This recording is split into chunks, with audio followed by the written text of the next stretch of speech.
Hello दोस्तों, कैसे हैं आप सब लोग। उम्मीद करता हूँ अच्छे होंगे। लास्ट लेक्चर में जो है हमने 144 तक कर लिया था। आज जो है हम उससे आगे स्टार्ट करेंगे।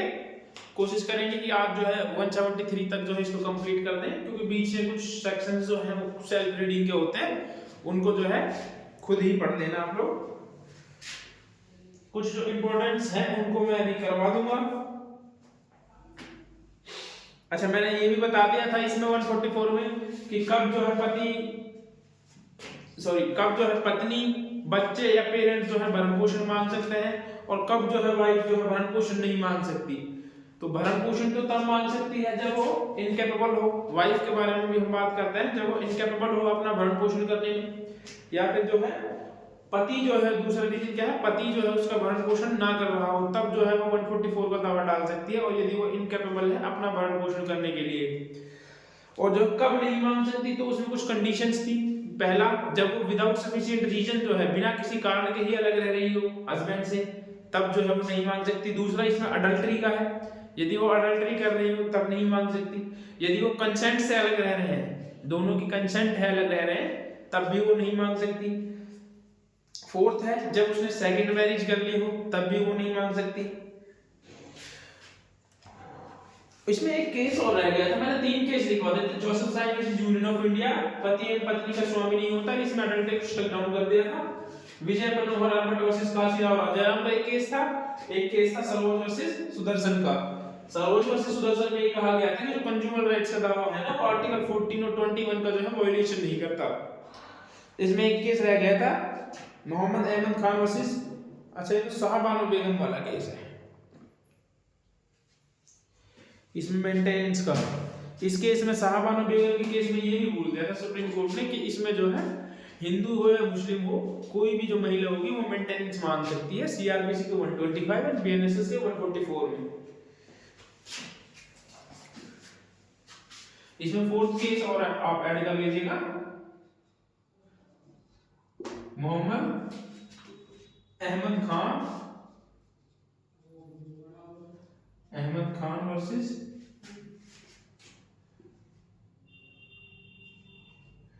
शाहबानो बेगम। ये वो केस था जिसमें सुप्रीम कोर्ट ने कहा था कि चाहे वो हिंदू हो या मुस्लिम हो या किसी भी धर्म से रिलेटेड हो, कोई भी जो महिला होगी वो जो होगा 144 और बीएनएसएस में जो है मेंटेनेंस के लिए मांग सकती है। अब जो है आगे हम जो स्टार्ट करेंगे वो है 145 प्रोसीजर। 144 के प्रोसीजर के बारे में बात करता है कि 144 का जो प्रोसीजर बताया गया है कि आप मांग सकते हैं, तो उसका प्रोसीजर क्या होगा, कहां पे जो है हम उसके लिए दावा डाल सकते हैं, और कब कब कब दावा डाल सकते हैं, इसमें बात हमने अभी कर ही लिया था। अब बात करते हैं कि कब कहां पे कैसे दावा डालेगा।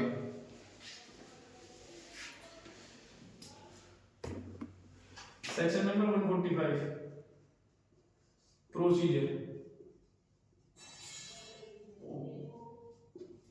प्रोसीजर ये क्या कहता है, इसका फर्स्ट कहता है प्रोसीडिंग अंडर सेक्शन 144 में be taken against any person in the district. ऐसे जिले में की जा सकेगी 144 की कार्रवाई। कहां पर की जा सकेगी, वेयर ही इज, जहां वह है, ठीक है। पहला, वेयर ही इज, जहां वह रहता है। सेकंड, वेयर ही और his wife reside. Second, where जहां वह खुद रहता है, ही और वाइफ रिसाइड, जहां पर वाइफ रहती है। थर्ड क्या कह रहा है इसमें, where he last reside with his wife और एज अ केस में be with the mother of illegitimate child. क्या कह रहा है, जहां पर वो जो है लास्ट टाइम जो है दोनों साथ रहे होंगे, या फिर जो है अधर्मत संतान की जो माता जो है जहां पर निवास करती हो।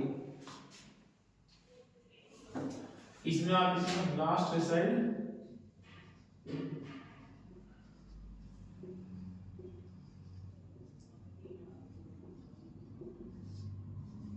ये जो है इसमें 3 है। इसके बाद फोर्थ कहता है वेयर हिज फादर और मदर रिसाइड, जहां जो है उसका पति निवास करता है या उसकी माता निवास करती है।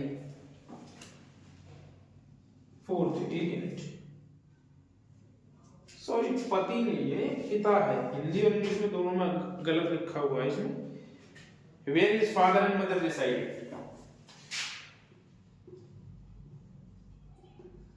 Where is father and mother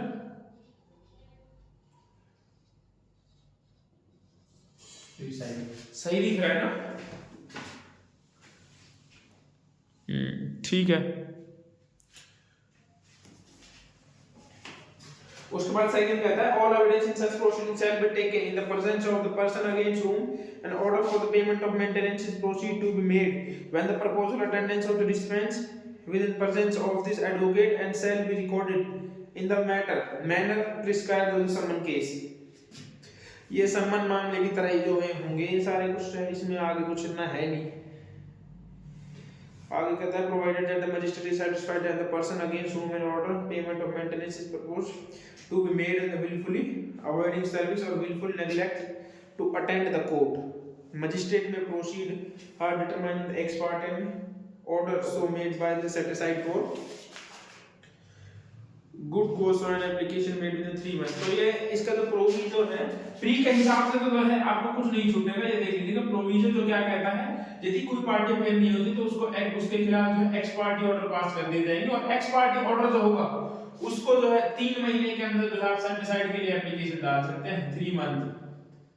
3 month तक ही आप जो है सेट डिसाइड की एप्लीकेशन फाइल कर सकते हैं। सेट डिसाइड एप्लीकेशन फाइल कर सकते हैं आप, ठीक है। अगर यदि आपका पेयर नहीं होते तो कोर्ट जो होगी वो एक्स पार्टी कर देगी आपको और एक्स पार्टी ऑर्डर के 3 महीने के अंदर अंदर जो है आप इसके खिलाफ जो है एप्लीकेशन डाल सकते हैं कोर्ट में यदि आपके पास प्रॉपर रीजन है तो। उसके बाद फोर्थ कहता है no wife shall be entitled to receive the allowances of the maintenance or interim maintenance of expenses of proceeding from her husband under this section shall be living in adultery without any sufficient reason। अच्छा ये वही कहता है कि कब, अरे यार दूसरा पढ़ने लग गया गलती से, सॉरी।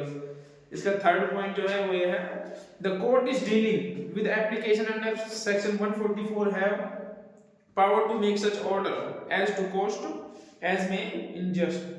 कुछ छूट तो नहीं गया? नहीं कुछ नहीं छूटा। अच्छा ये कहता है 144 में जो है मजिस्ट्रेट जो है कोई भी खर्चे का आदेश दे सकता है। उसके बाद जो है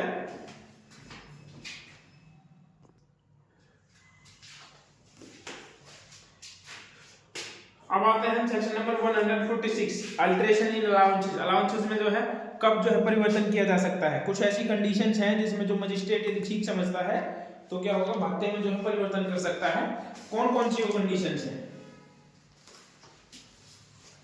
यदि फर्स्ट कंडीशन है यदि सर्कमस्टांसेस जो है वो चेंज हो जाते हैं। यदि जो है सर्कमस्टांसेस चेंज का मतलब क्या है कि पहले जो है पति की जो सैलरी थी वो थी 1 लाख रुपए मान लो, ठीक है, लेकिन बाद में क्या होगा सर्कमस्टांसेस चेंज हुए और या फिर कंपनी लॉस में चली गई या फिर जो है वो इंजर्ड हो गया या फिर वो कंपनी नहीं जा सकता, काम छूट गया उसका, तो वो क्या करेगा मजिस्ट्रेट यदि ठीक समझता है या उसकी सैलरी घट गई तो वो क्या करेगा या तो उस अलाउंसेस को कैंसिल कर देगा या फिर जो है उसको कम कर सकता है, अल्टरेशन कर सकता है जैसा वो ठीक समझे। उसके बाद में कहता है any decision of complaint civil code whole some amount of coding with the customary with personal law।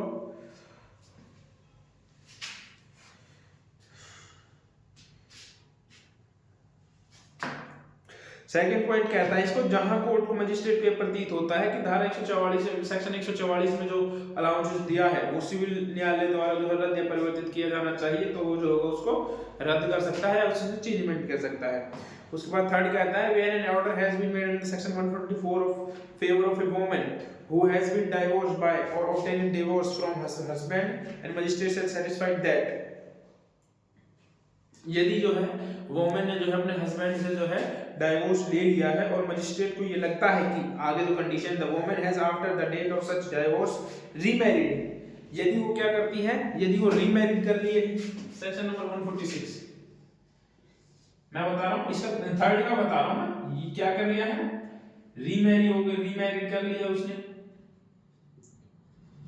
तब नहीं दिया जाएगा। सेकंड उसमें क्या remarried cancel such order from the date of her remarriage, उसके रीमैरिज की डेट से जो है उस ऑर्डर को जो है कैंसिल कर दिया जाएगा। The woman has been divorced by her husband and she has received, whether before or after the date of said order, the whole of sum which and the customary or personal law applicable to the parties who was payable of such divorce cancel such order। ये क्या कहता है कि जो customary law है जो और personal law जो है उसके अकॉर्डिंग जो है उसने यदि सम अमाउंट जो है एक बार में दे दिया हो तो जो होगा, यदि वो अलाउ नहीं करते हैं उनके तो जो होगा उसके बाद में इसके दो कंडीशन और बताता है। In the case of where such sum was paid before the order from the date of, यदि उसने जो है वो सम जो टोटल अमाउंट जो वो पेड कर दिया है तब भी जो उसको कैंसिल कर देगा। If any other case from the date of expiry of the period, if any such maintenance has been actually paid by the husband of the amount of woman।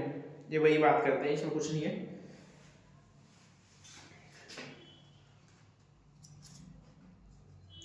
अब फोर्थ इसका सी जो पॉइंट है, C point ये कहता है कि यदि उसने अपने जो राइट जो मेंटेनेंस का राइट है उसने वेव कर दिया है, यदि उसने खुद ही त्याग दिया है कि अब वो नहीं लेना चाहता तो जो है उसको नहीं दिया जाएगा, यदि उसने वेव कर दिया हो तो खुद ही।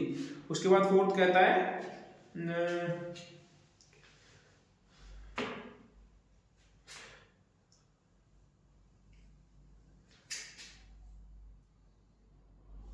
फोर्थ कुछ भी नहीं, छोड़ दो इसको। सेक्शन नंबर 147 ये क्या कहता है, enforcement of order of maintenance, जो भरण पोषण का आदेश दिया है उसके एनफोर्समेंट के लिए बात करता है। इसमें इंपॉर्टेंट कुछ भी नहीं है, बस इसमें एक टाइम पीरियड इंपॉर्टेंट है। A copy of order of maintenance, entering maintenance of the expenses proceeding in the case of sale given without payment of the favor of maid, the guardian will be so allowances for the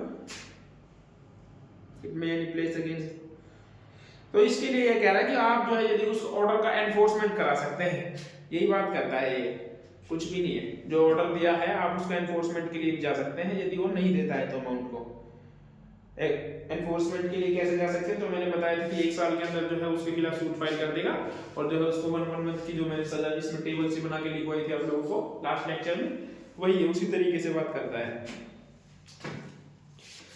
अब आता है chapter number 11। मैं ये सोच रहा हूँ कि chapter number 11 को ना पढ़ा करके जो है स्टार्ट करता हूँ सीधे चैप्टर नंबर 13 से पढ़ा दे पहले।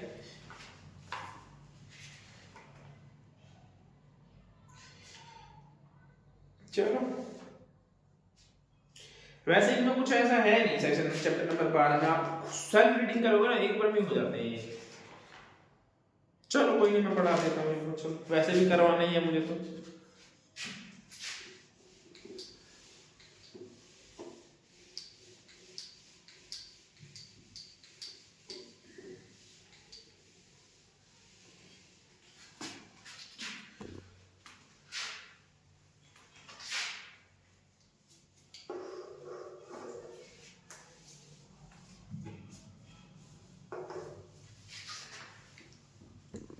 हम बात करते हैं चैप्टर नंबर 11 की,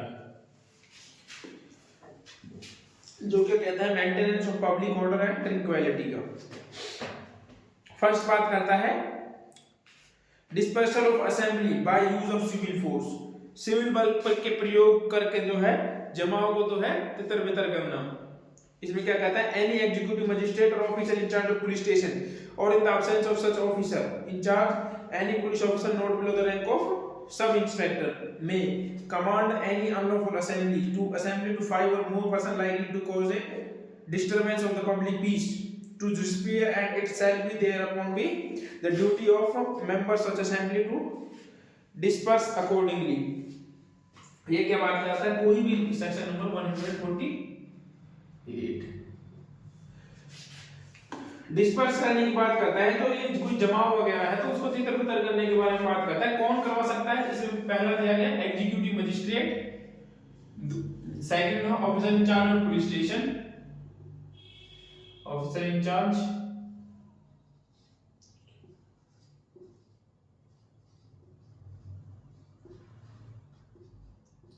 और यदि officer in charge of police station जो है अब्सेंट है तो उसकी जगह पर जो होगा सब इंस्पेक्टर जो होगा एसआई, सब इंस्पेक्टर जो होगा उसकी जगह पर वो जो होगा 5 और मोर पर्सन का, यदि कोई जब जहां पर जमाव है अनलॉफुल असेंबली है या फिर जिससे लगता है कि इससे जो है पीस जो है भंग हो जाएगी तो जो होगा उस जमाव को जो है तितर बितर करने का डिस्पर्स करने का जो है ऑर्डर दे देगा। डिस्पर्सल का ऑर्डर दे देगा।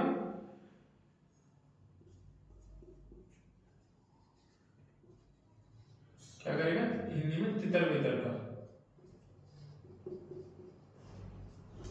बितर का आदेश दे देगा कि जो है आप लोग तितर बितर होने का जो है आदेश दे सकते हो। उसके बाद सेकंड कहता है if any being so commanded any such assembly does not disperse, यदि कोई जो है कोई असेंबली जो है फिर भी डिस्पर्स नहीं होती है जो ऑर्डर देने के बाद भी, तो ये क्या करेंगे, और if without being so commanded the conduct itself in such manner as to show an determination not to disperse and executive magistrate or police officer referred in subsection 1 of the may proceed to disperse such assembly by force, तो जो होगा वो police जो है by force के द्वारा भी and may require of the assistance of the any person not being any officer or member in the armed forces acting in such for the purpose of dispersing the assembly and necessary arresting confining the person, जो होगा वो क्या कहते हैं, अगर वो नहीं हटते हैं ऑर्डर, जैसे मान लीजिए कहीं पे कोई जमाव था, अनलॉफुल असेंबली थी, जो पुलिस स्टेशन इंचार्ज है कोई एग्जीक्यूटिव मजिस्ट्रेट ने ऑर्डर दिया कि जो है आप लोग यहाँ से चले जाइए, तितर बितर हो जाइए, लेकिन उसके बाद भी जो है वो अनलॉफुल असेंबली वहाँ बनी हुई रहती है, तो क्या करेंगे, रीजनेबल फोर्स का यूज कर सकते हैं, रीजनेबल फोर्स का यूज कर सकते हैं, या फिर उनको अरेस्ट कर सकते हैं, या फिर थोड़े टाइम के लिए डिटेन भी कर सकते हैं, कुछ भी लगा सकते हैं आप इनको, ये जो है कर सकते हैं। उसके बाद बस इतना ही है इसमें।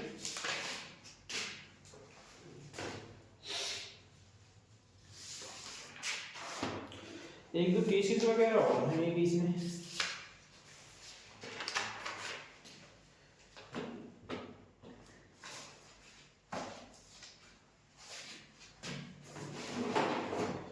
इसमें नहीं वो आगे है। अब बात करते हैं सेक्शन नंबर 149 की। अभी तो हम बात कर रहे थे सिविल फोर्स के द्वारा जो है इसको हटाने के लिए, अब हम बात करेंगे आर्म फोर्सेस के द्वारा कि आर्म फोर्सेस जो है आर्म फोर्सेस के द्वारा जमाव को हटाने के लिए, तितर बितर करने के लिए, डिस्पर्स करने के लिए।